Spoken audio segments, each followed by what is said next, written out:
Buenos días a todos. El día de hoy estamos muy contentos de tener a una invitada especial en este seminario. Nuestra invitada especial es la doctora Eugenia Holguín Palacios, que nos acompaña desde el INECOL, el Instituto de Ecología que está en Veracruz. Y bueno, voy a dar una breve introducción de la doctora Eugenia. Su currículum es bastante amplio y solamente resaltaré algunos datos que considero importantes. La doctora Holguín es investigadora titular C, ha laborado 31 años en el INECOL, es miembro del Sistema Nacional de Investigadores Nivel 3 y miembro de la Academia Mexicana de Ciencias. Entre tantas distinciones, la doctora en 1999 recibió el Premio Nacional María Lavalle Urbina en el área de Medio Ambiente y Desarrollo Sustentable, otorgado por la Secretaría de Relaciones Exteriores y la Alianza de Mujeres de México. Recibió el premio a la excelencia creativa y espíritu innovador en 2015 en la categoría de investigador establecido, otorgado por el Instituto de Ecología. También fue finalista al premio Newton 2018, otorgado por la Royal Academy del Reino Unido. Recibió el Premio Estatal de Ciencia y Tecnología en el área de Tecnología, Innovación y Diseño, otorgado por el Gobierno del Estado de Veracruz en el 2019. Recibió el Innovation Award, otorgado por la World Association of Industrial and Technological Research Organizations, en forma conjunta con el Thailand Institute of Research and Technology, con el proyecto COVID-19 Challenge, Phytotechnologies to Provide Clean Water to Small Communities, en octubre del 2020. Y pues bueno, actualmente es presidenta de la International Society of Environmental Biotechnology, es miembro del grupo de expertos de la sección de Environmental Biotechnology de la European Federation of Biotechnology desde el 2012. Es miembro del grupo asesor y evaluador del proyecto Savannah, financiado por la Unión Europea. Fue presidenta fundadora de la Sociedad Latinoamericana de Biotecnología Ambiental y Algal. Ha participado en el comité ejecutivo de la International Society of Applied Phycology y actualmente participa en el de la International Phytotechnologies Society. Fue primer vicepresidenta y actuó como presidente interino de WEITRO. Fue consultor de FAO y su inclinación hacia el desarrollo y transferencia de tecnología para comunidades rurales la motivó para fundar el Instituto Mexicano de Tecnologías Apropiadas, posteriormente el Centro Internacional de Tecnologías Limpias y Desarrollo Sustentable. Entonces, bueno, sin más y con toda esta información, doctora Eugenia, le cedo la palabra para que nos transmita su seminario.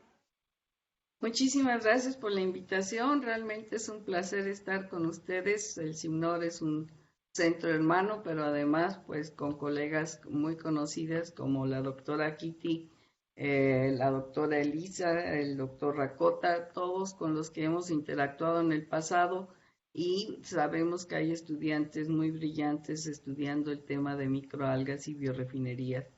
Entonces, escogí este tema de biorefinerías con integración de microalgas, plantas acuáticas y aguas residuales, que es nuestra experiencia, pero antes quiero dar algunos aspectos generales de las biorefinerías, los retos a vencer, después el diseño en el INECOL, algunos ejemplos con algunas especies como Neocloris olabundas, Chlorococcum sp., y producción de ficocianina a partir de astrospira máxima con algunas conclusiones globales.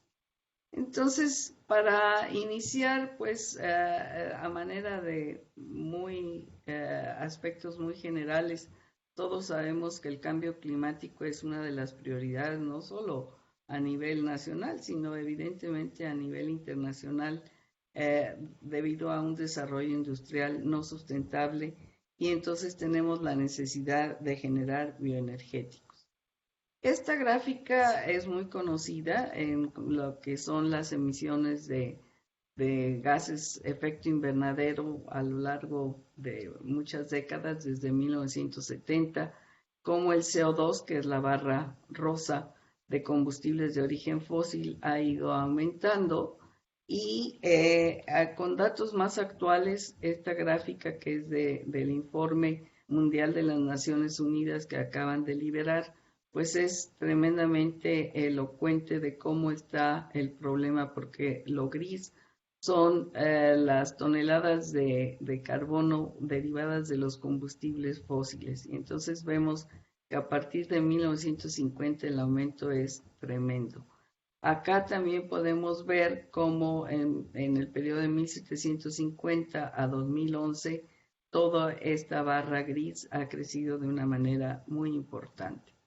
Y aquí vemos de manera específica las emisiones de CO2 que han sido de manera continua en todos los últimos años, las emisiones del metano, que es otro gas de efecto invernadero, del óxido de nitrógeno también de manera continua. Y estos son de los principales gases de efecto invernadero. Y el resultado que todos sabemos es que la temperatura está aumentando de una manera muy alarmante. Aquí hay 5 bases de datos a nivel mundial de cómo está aumentando la temperatura y todas señalan que a partir de 1975 el incremento es muy alto y ya va sobre 1.2 grados centígrados. Las implicaciones de esto ya también son no solo conocidas en las noticias, sino algunos de nosotros los hemos vivido. Los costos medioambientales, también sociales, migración, producción de alimentos más difícil o disponibilidad de recursos. Y entonces el cambio climático pues es un desafío muy complejo que implica cambios profundos en todos los estilos de desarrollo y sobre todo en el nivel de uso intensivo e irracional de la energía. Para lograr esta sustentabilidad del planeta, pues es muy importante, como decíamos, disminuir el uso de los combustibles fósiles, por lo tanto se disminuirían las emisiones de gases de efecto invernadero, pero ¿cómo lograrlo? Pues mediante la producción de biocombustibles y así podríamos mitigar el cambio climático y asegurar una posición energética saludable. Podemos ver que las proyecciones del mercado de biocombustibles por región, aquí están varias regiones del mundo, la barra azul es Norteamérica, pero la barra roja es Latinoamérica. Entonces es muy interesante ver que todavía hay mucha proyección, mucho aumento en la proyección del mercado en nuestra región y esta es una oportunidad que no debemos de pasar, sino trabajar en ella.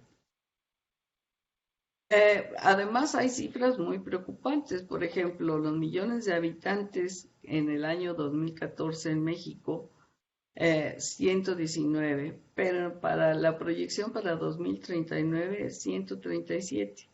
Las ciudades, por supuesto, aumentarán y lo peor de todo es que la población urbana, que ahorita ya es muy grande, crecería hasta el 90% y los millones de vehículos a gasolina y diésel también crecerían de una manera muy, muy significativa.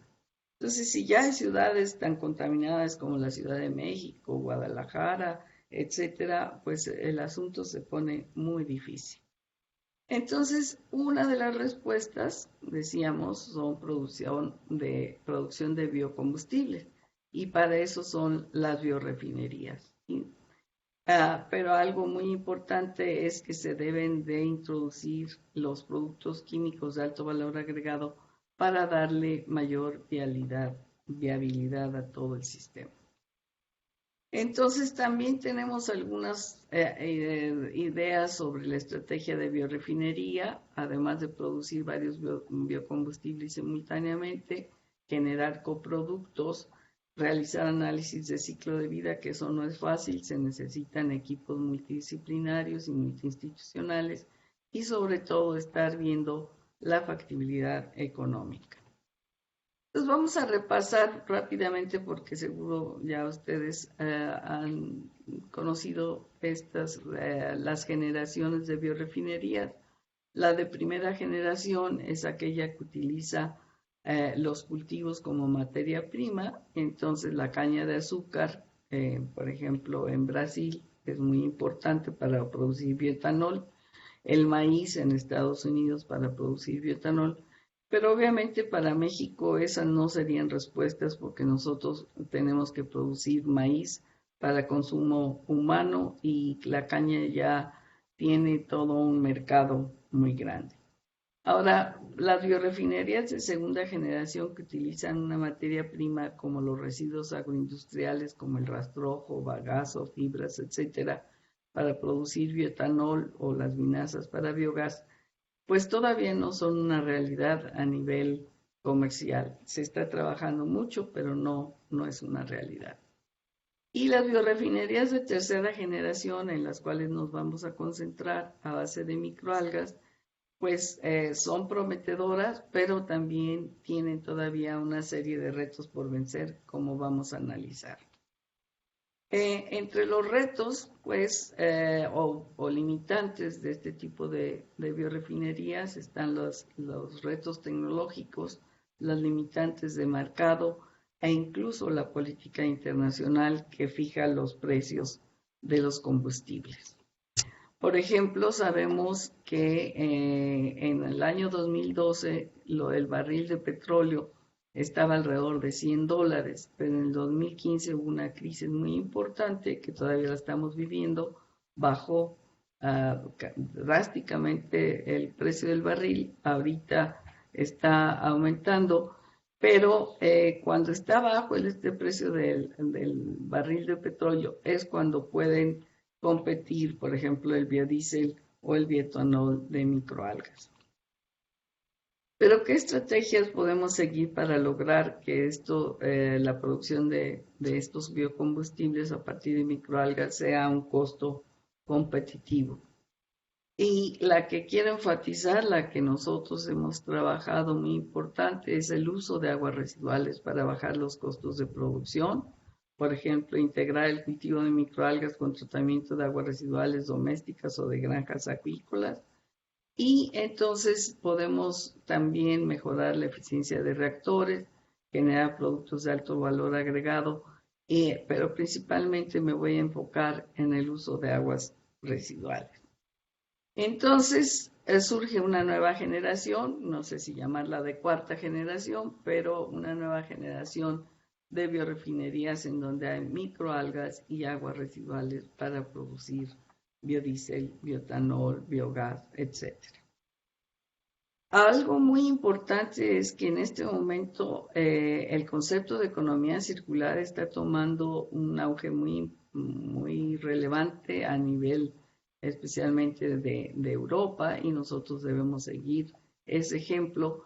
¿Y qué nos dice la economía circular? Bueno, que todo lo que son, por ejemplo, los nutrientes de agua residual se van a aprovechar en el cultivo de microalgas, y en esos microalgas va a haber una serie de productos que se van a acumular, nosotros los vamos a extraer y vamos a estar utilizándolos de diversas formas para biocombustibles o para otros usos. Podemos reciclar el agua y además debemos de utilizar la biomasa residual de tal forma de que tendamos, aunque no es fácil, a una economía circular de cero residuos. Ahora, quisiera entonces referirme de manera puntual a algunos de los retos tecnológicos. Por ejemplo, si se usan aguas residuales, se requiere un pretratamiento. Eso ya tiene un costo o tiene que ser muy específico para cada tipo de agua residual. O a lo mejor tenemos que adicionar nutrientes suplementarios o CO2. Aquí hay una tablita con algunos digestatos por ejemplo, de excretas de puerco o de vacas, o incluso de aguas residuales de café, en donde ya sabemos cuál es la demanda química de oxígeno y los nutrientes que existen, y entonces podemos decir si están o no adecuadas para ser utilizadas, porque debe de haber una relación nitrógeno-fósforo óptima en el rango de 15 a 30. Voy a referirme rápidamente a dos aguas residuales agroindustriales que son muy de zonas tropicales.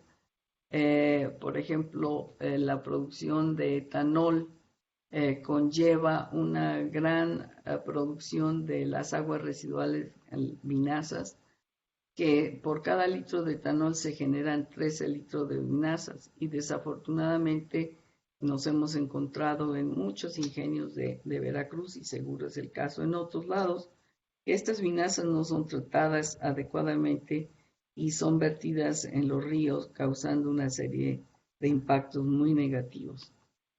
¿Por qué? Porque tiene compuestos muy tóxicos. Las melanoidinas son compuestos de alto peso molecular, que son muy difíciles de degradar, pero una de las ventajas de estas vinazas es que contiene una gran cantidad de carbohidratos, de ácidos grasos volátiles y de otro tipo de nutrientes en forma de nitrógeno, fósforo o azufre. Entonces, lo que podemos hacer es una digestión anaerobia de estas vinazas, y eso es lo que hacemos en el instituto. Producimos los digestatos, que ya contienen menor proporción y cantidad de materia orgánica, y ya la podemos utilizar para nuestros cultivos de microalgas. Aquí les muestro algunos resultados del pasado, por ejemplo, con Artospira máxima, para un sistema integral en donde, a la vez que estamos produciendo una biomasa rica en proteína, estamos tratando el agua residual de granjas de puerco, utilizando los digestatos diluidos con agua de mar. Y esto se realizó en una planta piloto en La Mancha, Veracruz, hace varios años, con una excelente productividad de biomasa y una muy buena remoción de nutrientes en el agua residual, y la biomasa contenía en promedio muy bueno nivel de proteínas, cerca del 50% libre de cenizas, que para un sistema de bajo costo pues es bastante atractivo. Esto ya se hizo a nivel de planta piloto, y tenemos otros estudios con Neocloris albabundans para acumular lípidos utilizando los digestatos de excretas de puercos o los digestatos de vinazas. En ambos casos se logra una remoción de nutrientes muy buena, y en este primer caso con excretas de puerco o digestatos de excretas de puercos se logró una acumulación de lípidos de 27.4% con muy buen perfil de FAIMS, y en el segundo caso con vinazas, digestatos de vinazas, se logró hasta 38.5% del peso seco. Entonces, otro reto que me gustaría comentar brevemente es que es muy importante seleccionar especies nativas de las aguas residuales. Esto es para tenerlas ya realmente adaptadas al sistema que queremos tratar, y además que sean especies robustas que puedan tolerar cambios bruscos en la temperatura o en la irradianza, porque todos estos deben de ser cultivos exteriores. Un reto que también voy a comentar con algunos ejemplos es cómo inducir el estrés fisiológico para lograr la acumulación de lípidos o de carbohidratos, depende de la especie y de lo que queramos obtener como biocombustible, y a la vez obtener las máximas productividades de biomasa.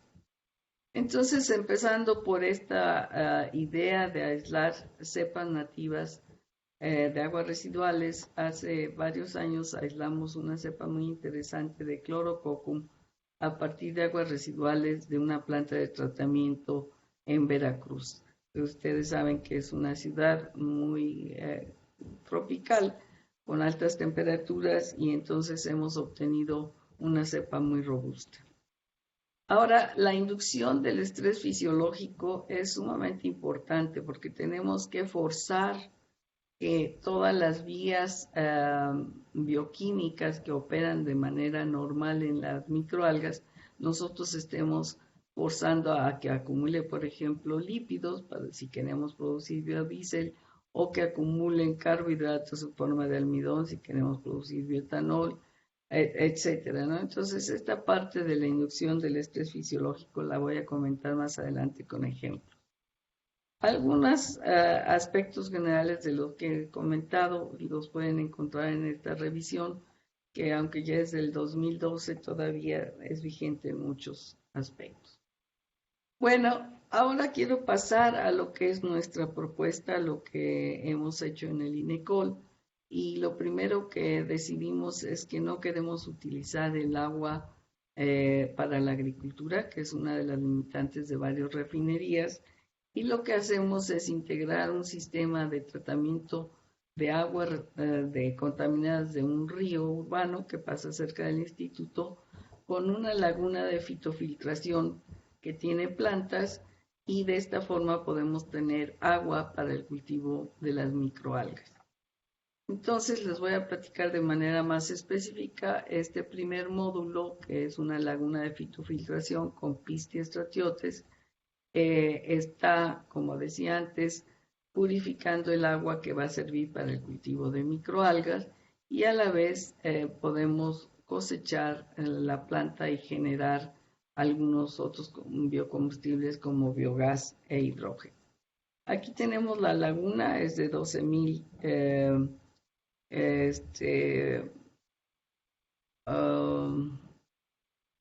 perdón, mi computadora dice que quiere reiniciar. Necesito más tiempo, qué horror. No quiero reiniciar.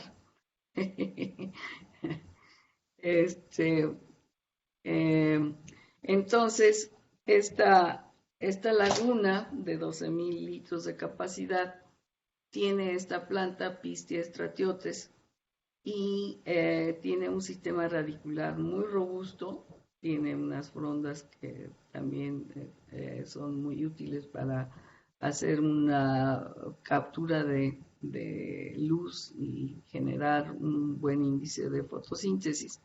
Y entonces tenemos que con un tiempo de retención hidráulica de 7 a 14 días logramos una muy buena remoción de de la materia orgánica y de algunos nutrientes, y esto ya también lo hemos publicado y lo hemos monitoreado por varios años, así es que tenemos mucha confianza en este primer módulo de la biorefinería.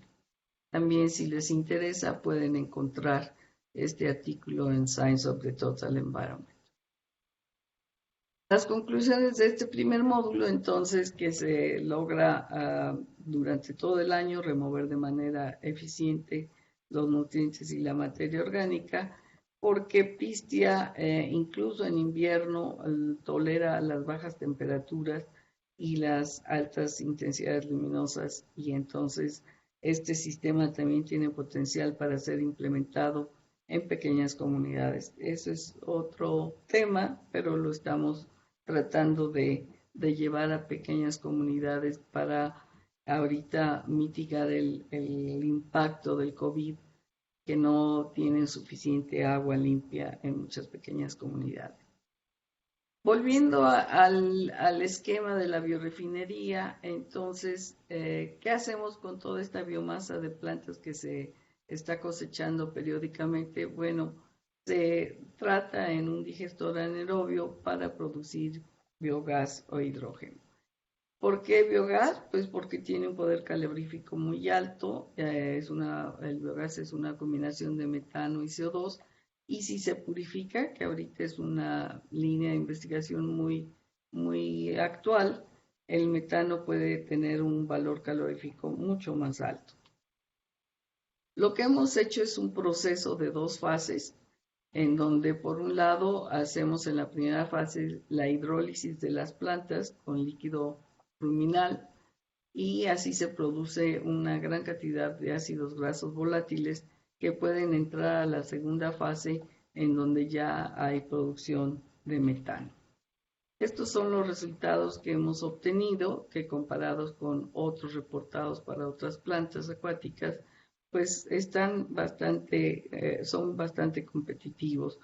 Este es el rendimiento de metano en litros por kilogramos de sólidos volátiles alimentados, y el sistema batch compite con los sistemas continuos que han sido reportados, y que además no hemos metido energía extra como en otros casos, y operando a temperatura ambiente tenemos un buen rendimiento. Entonces es indispensable tener el líquido ruminal para realizar la hidrólisis y estos ácidos grasos volátiles se convierten en metano de una manera con un rendimiento muy alto que alcanza el 65% del rendimiento teórico. Es importante mencionar que en la literatura se habla de que los rendimientos teóricos van entre el 33 y el 72.2%. Bueno, esto si les interesa, también hay una publicación en esta revista.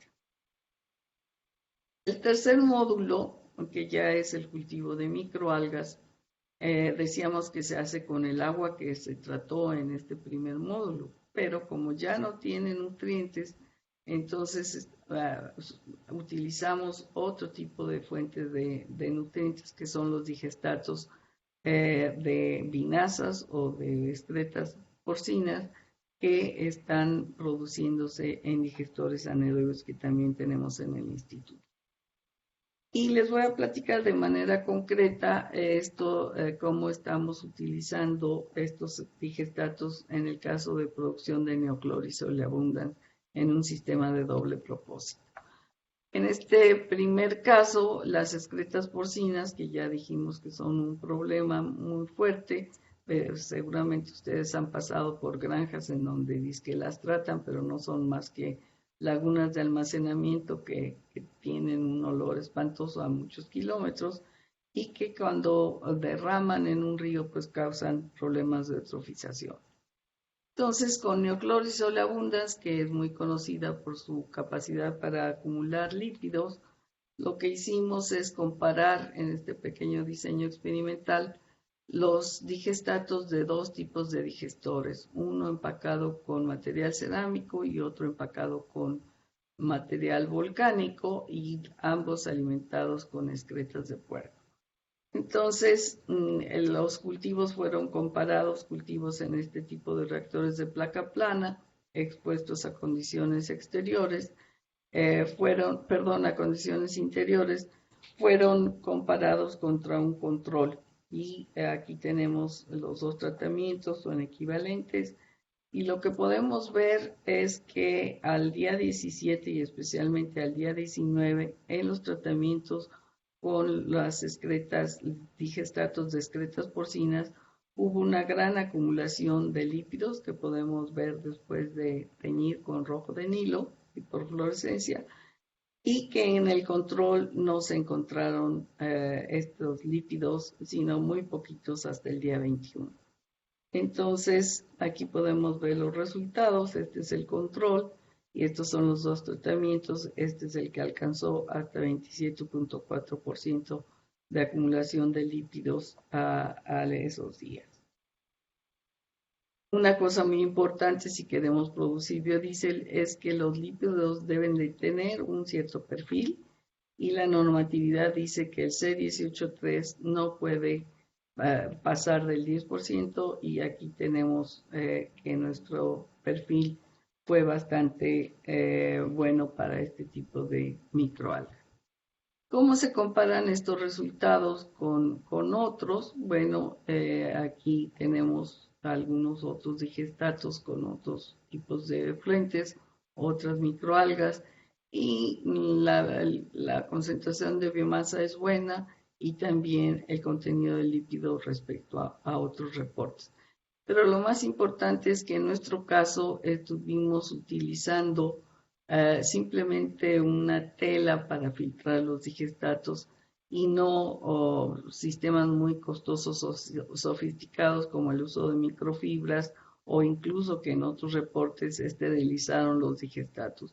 Eso no podría escalarse, o bueno, se puede escalar, pero no a un costo razonable. Entonces, pensamos que este sistema que produce buenos rendimientos de lípidos y buen perfil de FAMES, además que remueve bastante eficientemente el nitrógeno amoniacal y el fosfato, pues es un sistema con potencial para ser escalado.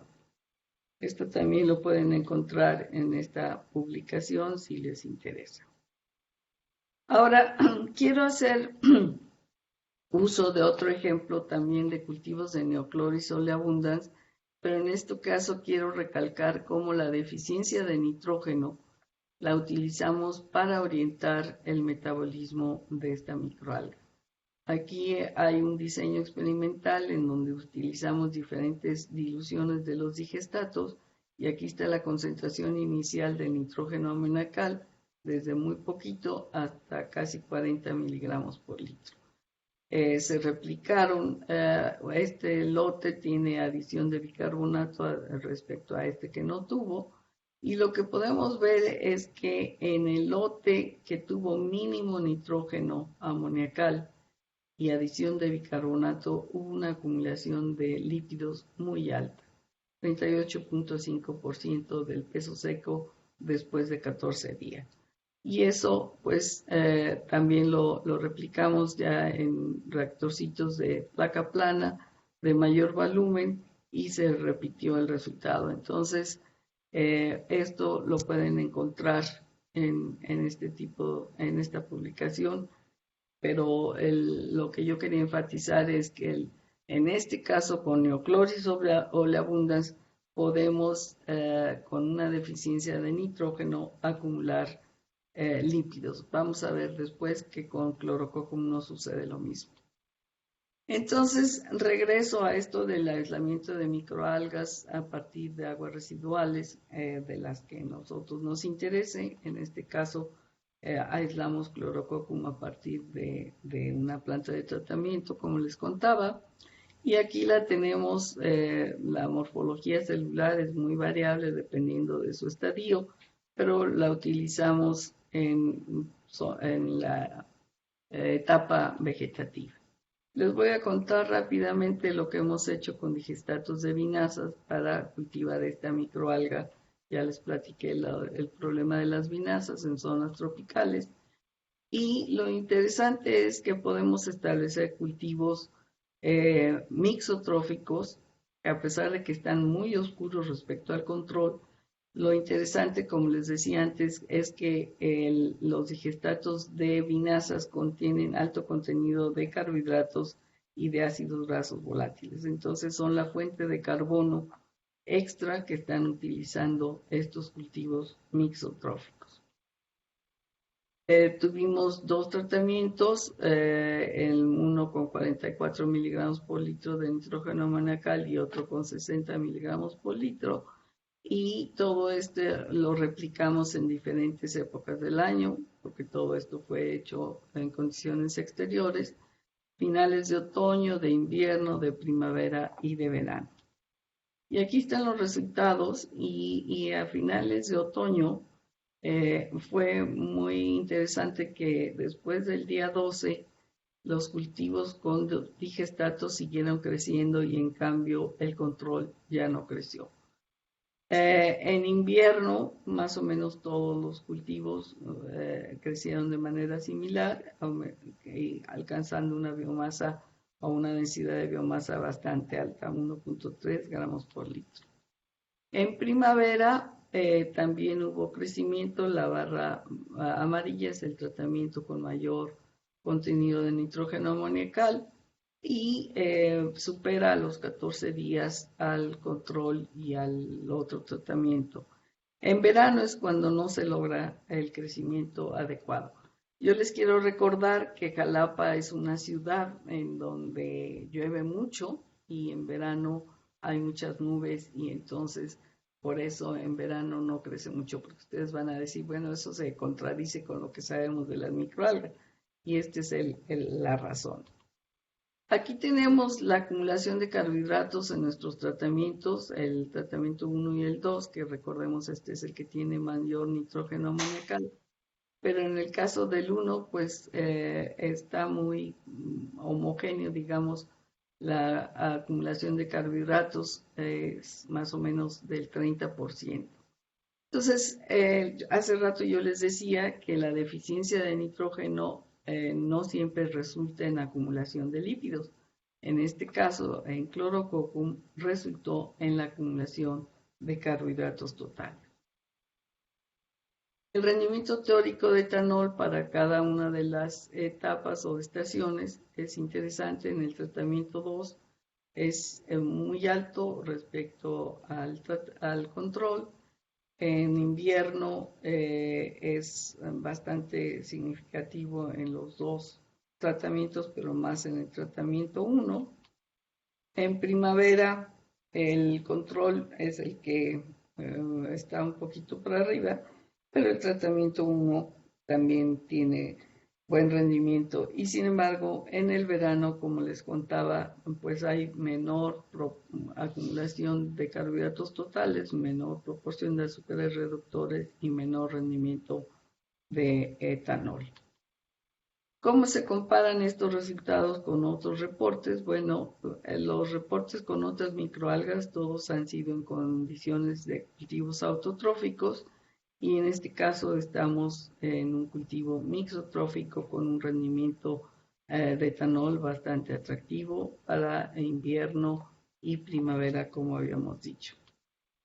Entonces, las conclusiones es que para nuestras condiciones de esta ciudad, la intensidad luminosa y la temperatura interna de los cultivos fue superior en invierno y en primavera, por lo tanto la densidad de biomasa fue más alta, la remoción de nitrógeno amoniacal y la de color también ocurrió en estas estaciones, y también la mayor acumulación de carbohidratos con un promedio de alrededor del 30%, lo que dio un rendimiento teórico de etanol bastante alto y lo que nos hace pensar que esta cepa tiene mucho potencial para producir bioetanol.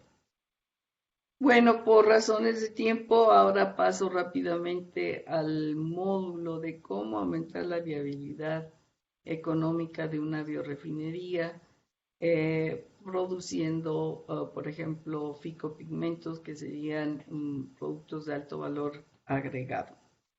Este fue un proyecto que realizamos de manera conjunta con una empresa en Swansea, en el Reino Unido, y con fondos de Innovate UK, con la Universidad de Swansea y conjuntamente con el Tecnológico de Monterrey.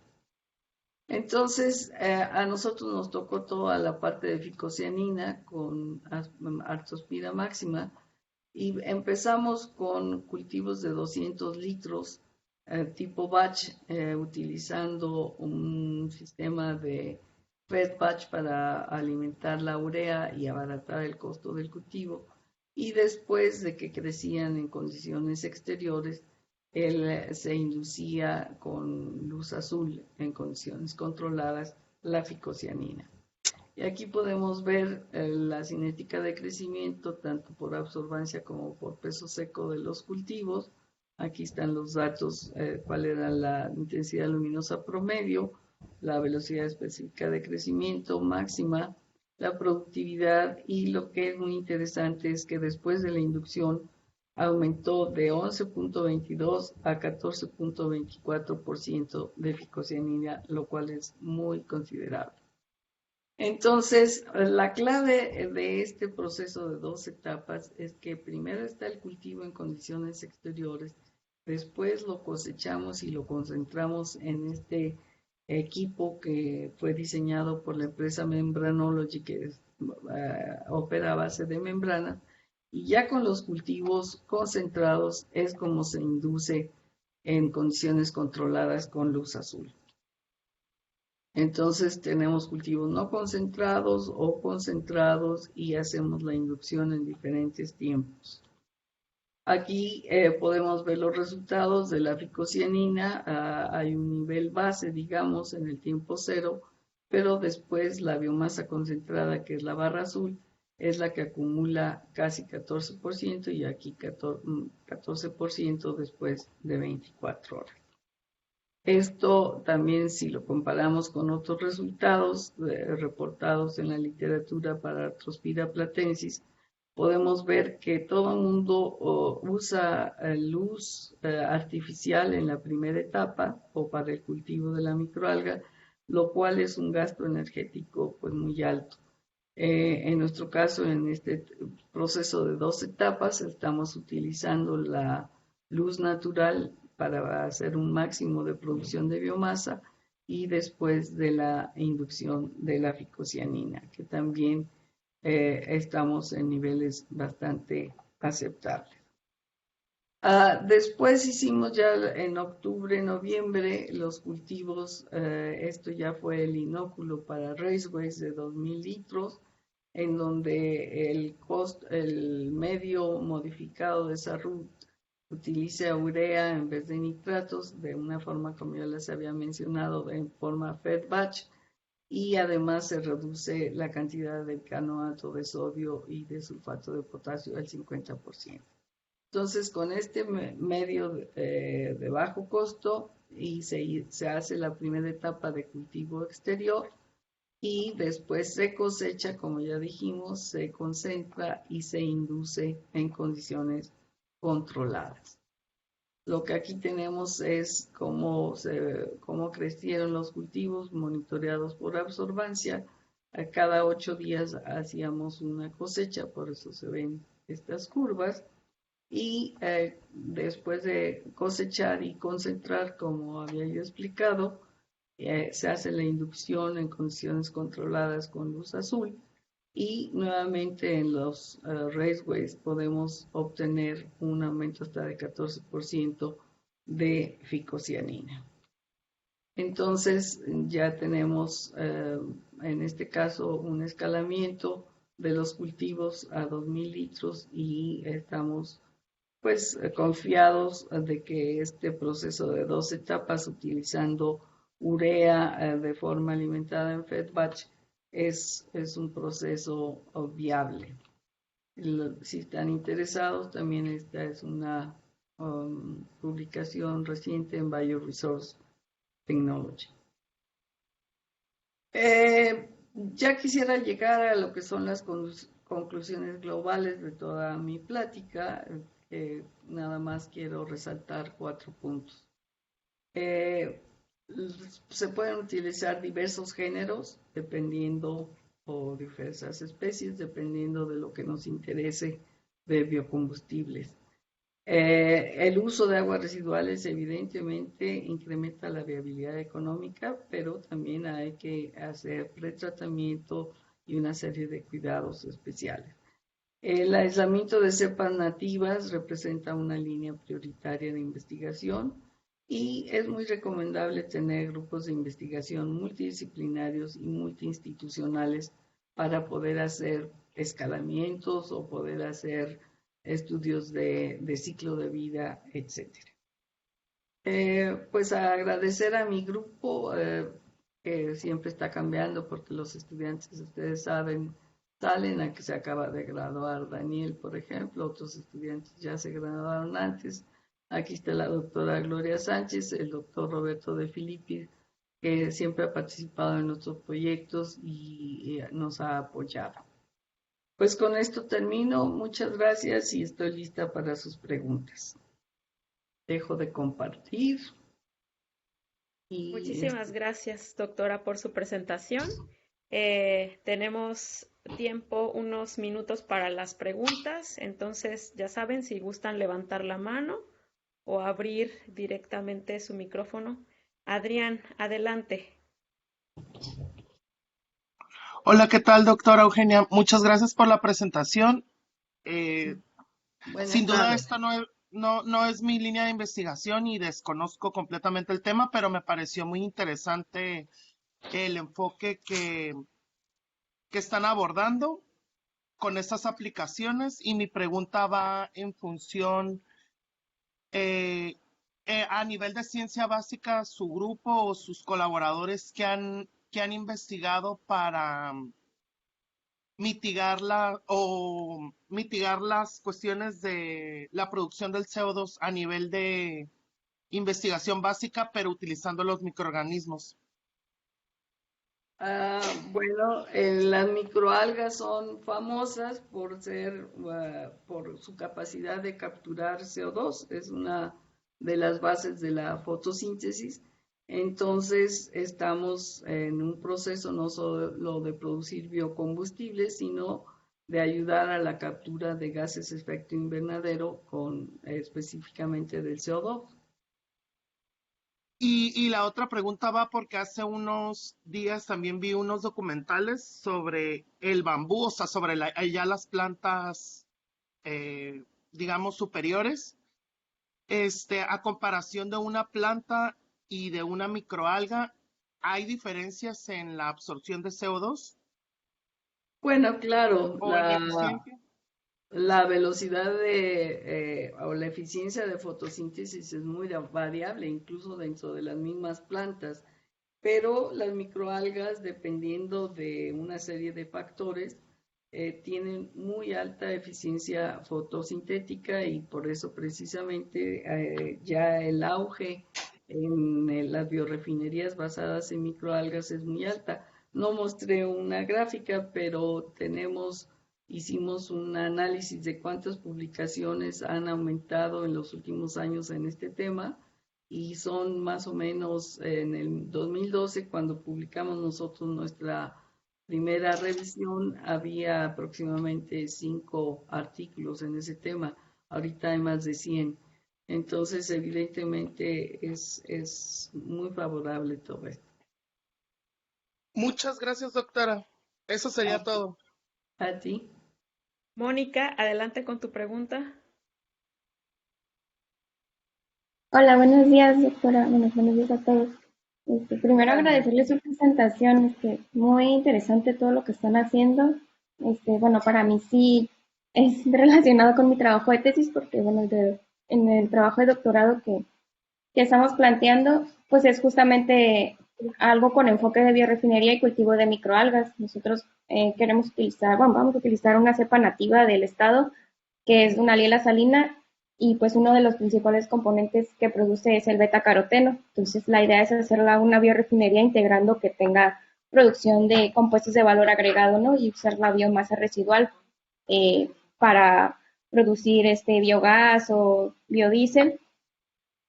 Y tenía, bueno, también en la maestría trabajé justo con Neocloris oleabundans, para la producción de lípidos, y me surgió una duda cuando presentó todo su esquema de la producción de Neocloris, desde ¿cómo se llama? La filtración para el agua, y posteriormente, no sé si ustedes ya han trabajado con integrar un sistema para ya la producción como tal del biodiesel ya con la biomasa de la microalga, o ha quedado solamente hasta esa parte, ¿no? O ya todo el procesamiento, todo el proceso de transesterificación para poder obtener el biocombustible. Y si también, mi otra pregunta es si también han trabajado con otros compuestos de valor agregado o solamente con la ficocianina. A Gracias. ver si te capté todas tus preguntas, porque fueron Perdón. muchas en una. Bueno, primero felicidades porque estás en este tema. ¿Quién es tu asesor, perdón? La O doctora Kiki, justamente, ella es mi directora. Muy bien, muy bien.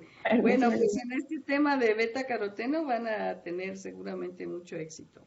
Ahora, respecto a lo que me preguntabas de tu duda de Neocloris oleabundans, de cómo filtramos el agua, no era el agua, eran los digestatos.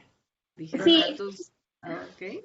Entonces, bueno, de una manera muy sencilla con una malla de tela, ¿a eso te refieres? ¿Esa es tu duda? no, mi duda es si ya después, para procesar la biomasa de la neocloris, para hacer el biodiesel, si han hecho una integración a este mismo sistema como para que se siga, para poder llegar hasta el biodiesel. No, mira, ahí es muy interesante. Lo que nos detuvo es que a nivel internacional le empezó a partir del 2015, que precisamente nosotros estábamos terminando estos estudios y publicando, empezó una tendencia a pensar que la producción de biodiesel era menos competitiva precisamente por los precios del petróleo. Y entonces fue cuando decidimos cambiar y aislamos a clorococcum. Y ya no seguimos hacia la producción estrictamente de biodiesel, nos quedamos nada más en la producción de lípidos. Ahora, la última pregunta que me dices que si solo trabajamos con ficocianina, sí, como producto de alto valor agregado es porque no sé, seguramente a lo mejor te has topado con artículos, pero desde hace más de 30 años trabajo con artrospida máxima de diferentes formas Entonces, por eso estamos muy centrados en ficocianina. Gracias, sí me llené de muchas ideas de cómo podríamos integrar aún más cosas para hacer este concepto de biorefinería. Y pues solo para comentarle que estoy trabajando con la doctora Kitty y también con la doctora Gracia Gómez. Creo que también va a preguntarle, seguramente también le va a preguntar. Muchas gracias. No, a ti, felicidades. Gracias. Adelante, doctora Gracia. Hola, doctora. Bueno, doctora Holguín, muy buenas tardes. Muy interesante, muy bonito su trabajo, la verdad. Muy bonito presentado también, lo cual es muy agradable, ¿no? Seguirla.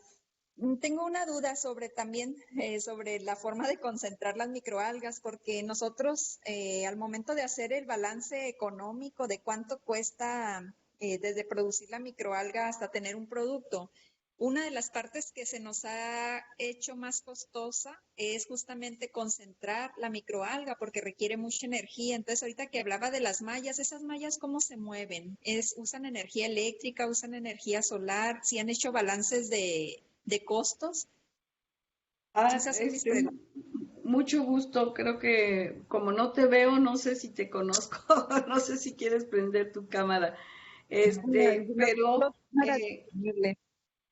bueno, tu pregunta es muy relevante porque no son mallas, son membranas. Esto es una tecnología y un equipo desarrollado por Membranology en el Reino Unido, una empresa de Swansea, en donde podemos cambiar diferentes tamaños del poro de la membrana y entonces podemos lograr no solo cosechar artrospira, sino seguir el proceso de extracción con un método muy conocido de la ficocianina, de congelamiento y descongelamiento, y luego volvemos a purificar con membranas este producto de ficocianina hasta llegar a un alto grado de purificación, que eso ya lo hace más valioso.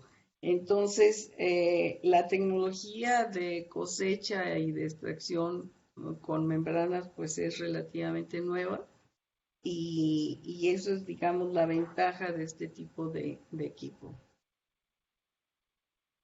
Y en costos, doctora, ¿sí es redituable el uso de las membranas? ¿Se tienen que estar cambiando constantemente? O lo que pasa que para la tesis de Mónica justamente creo que vamos a encontrarnos con esas problemáticas, pues. Ajá. Mira, los costos, por desgracia, están en manos de la compañía Membranology.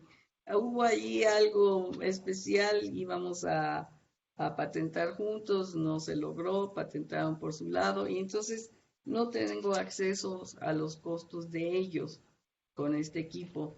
Pero a lo mejor haciendo una revisión bibliográfica se pueden comparar y de manera general se puede decir que va a invertirse muchísimo menos energía que lo que es una cosecha normal de microalgas a través de centrifugación, por ejemplo, ¿no?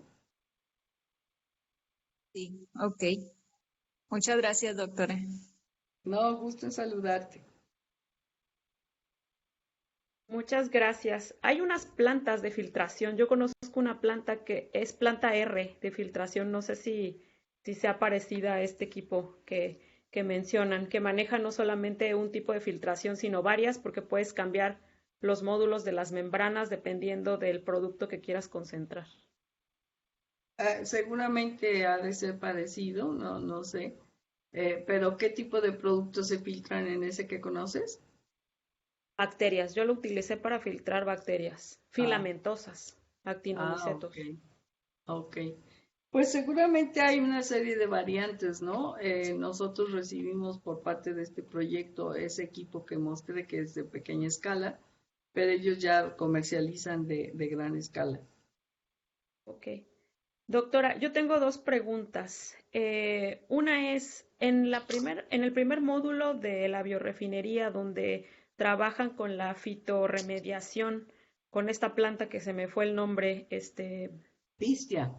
Pistia, ajá, con Pistia. Una vez que producen el biogás, después de la producción del biogás, todavía quedan aguas residuales, ¿no? O queda por lo menos un lodo residual. Ujú. ¿Qué se hace con esos residuos? No, no hemos entrado en esa parte. Sería bien interesante para realmente seguir el esquema de economía circular, estar haciendo el uso de todos los residuos, pero con la austeridad que tenemos, que no ha habido suficientes fondos, que la pandemia, todo eso, por desgracia nuestra biorefinería nada más está trabajando la parte de la laguna y no hemos seguido adelante, ¿no?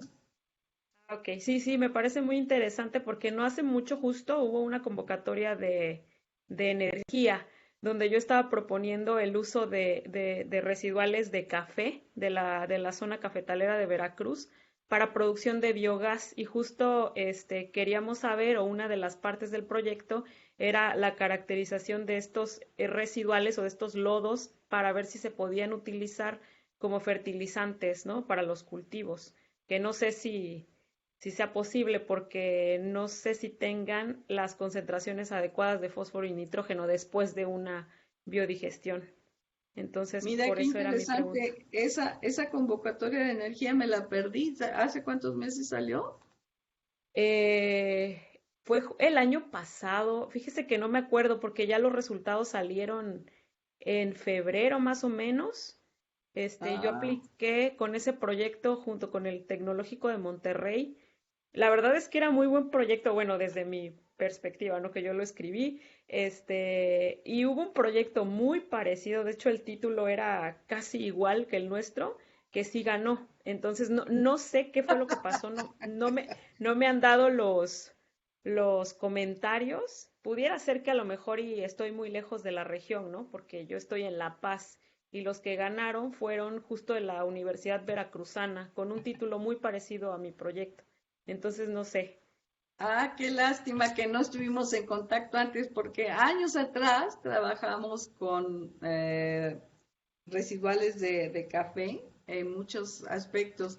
Hicimos un trabajo de compostaje porque cuando estaba aquí muy fuerte, porque ha bajado mucho la producción de café, pero cuando estaba muy fuerte, pues estamos a un paso de Coatepec, que es la Claro. mata del café.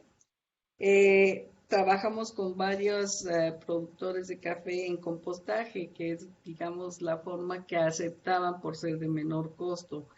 El introducir digestores en ese tipo de agroindustria, yo pensaría que ahorita los propios productores no la van a aceptar porque está decaída el mercado y, por ejemplo, nosotros hemos batallado mucho para que acepten los porcicultores los digestores y ellos tienen una superurgencia porque tienen que pagar por descarga.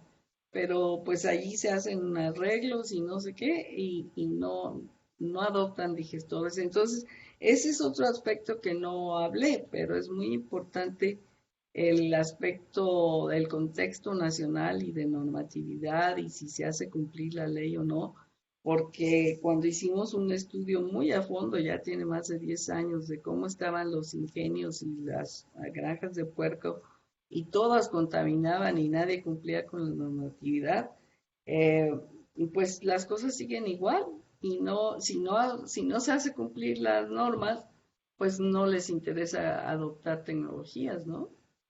Sí, claro, claro, absolutamente. Oiga, y otra pregunta, tengo dos más. Esta es la siguiente.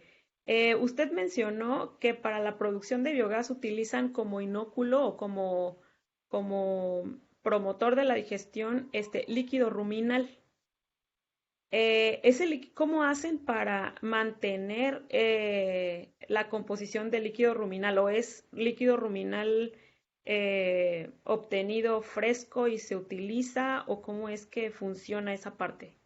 Mira, utilizamos líquido ruminal porque estamos tratando con plantas, ¿no? Que tienen mucha lignina, celulosa, etcétera. Entonces, nuestro estudiante de doctorado iba a las 5 de la mañana al rastro, pero lo interesante es que una vez que tú mantienes esa población en el digestor, ahí queda, no tienes que estar reinoculando. Entonces, eso es algo interesante. Pero, pues hay otros tratamientos o pretratamientos de los materiales lignocelulósicos, a lo mejor una hidrólisis ácida o una alcalina puede resolver el asunto. Es cuestión de pensar cuáles alternativas, ¿no? Ok, sí, pero igual y hablar de una hidrólisis ácida o alcalina pudiera romper el esquema de una biorefinería que busca el no uso Exactamente, de sustancias exactamente, tóxicas, ¿no? exactamente. Sí, sí, sí. O, Ok, o de la química verde, ¿no? Ajá. exacto. Sí, sí, sí. Y mi última pregunta está relacionada con la ficocianina, que es el compuesto de alto valor comercial que ustedes han obtenido. ¿Cuál es la industria que requiere este tipo de compuesto? Uy, ahí entramos en un mercado muy interesante. Dependiendo de la pureza de la ficocianina, lo puedes tener, por ejemplo, en la industria de alimentos. Ahorita es muy socorrido el color y sobre todo que el colorante artificial pues ya no es tan gustado, ¿no? Estamos en la época de los alimentos sanos, etcétera. Entonces ahí es un primer nivel y no necesitas tanta pureza. Pero en otras industrias como de cosméticos, por ejemplo, o farmacéuticas, ya si tienes una muy buena pureza, el precio de la ficocianina puede aumentar hasta $15,000 por kilogramo. Entonces, ahí hay todo un potencial, ¿no? De producción para diferentes industrias. Wow, ¿y la manera en que se obtiene no es una limitante para comercializarlo en la industria alimenticia? O sea, el hecho de que venga a partir de un cultivo con agua residual no No, no, limita la aplicación. perdón si mi presentación dio esa idea, no. El último módulo es totalmente independiente y no tiene aguas residuales. Ah, Yo ok, mencioné que era medios ARUC modificado, en donde teníamos menos nitrato y estábamos alimentando urea en forma fed batch. Nada que ver con aguas residuales. ok, perfecto. Muchas gracias. Ah, y aquí una última pregunta de Jessica. Alejandra Chávez Cobian dice, doctora, muchas gracias por su presentación. Mi pregunta es, ¿han comercializado la ficocianina? No, no, no, esos son sueños bonitos. Con todo y que lo hicimos con una empresa del Reino Unido, en nuestro país todavía no tenemos, bueno, en mi centro, voy a ser muy específica, en el INECOL no hay un grupo de gestión que nos ayude a conectarnos con las industrias y entonces el investigador tiene que hacerlo de todo, ¿no? De estar dirigiendo estudiantes, buscando fondos, escribiendo artículos y además vinculándose con la industria. Entonces, no.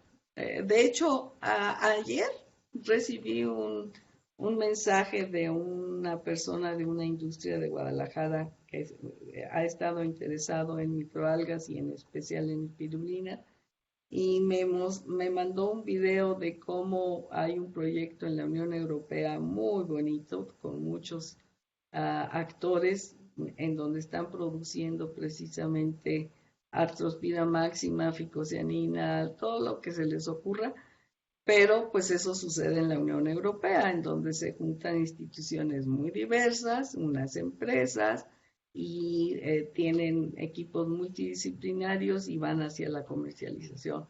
Pero estamos muy lejos de llegar a eso. Ok, muchísimas gracias, doctora. Pues bueno, terminamos la sesión. Agradecemos mucho su presentación, muy interesante su trabajo. Ojalá y sigan teniendo logros significativos como hasta ahora y ojalá y haya más oportunidades de obtener fondos, ¿no? Para poder seguir trabajando. Pues ahí es donde podemos entrar de manera conjunta, ¿no? Yo insisto, si en Europa se reúnen equipos de 10 grupos diferentes, etcétera, ¿por qué no podemos trabajar en equipo nosotros, no? Vamos Claro que sí. intentando. Claro que sí. Muchísimas gracias. Pues aquí le agradecen. La doctora Kitty le dice muchas gracias, Eugenia. Noemí, muchas gracias. Bueno, muchas gracias por acompañarnos y espero que estemos en contacto. Vamos a hacerle llegar una constancia de su participación por correo y bueno, agradecemos mucho su presencia. No, al contrario, muchísimas gracias por la invitación y mucho gusto. Seguimos en Mucho gusto, contacto. doctora. Claro que sí. Hasta luego. Hasta luego.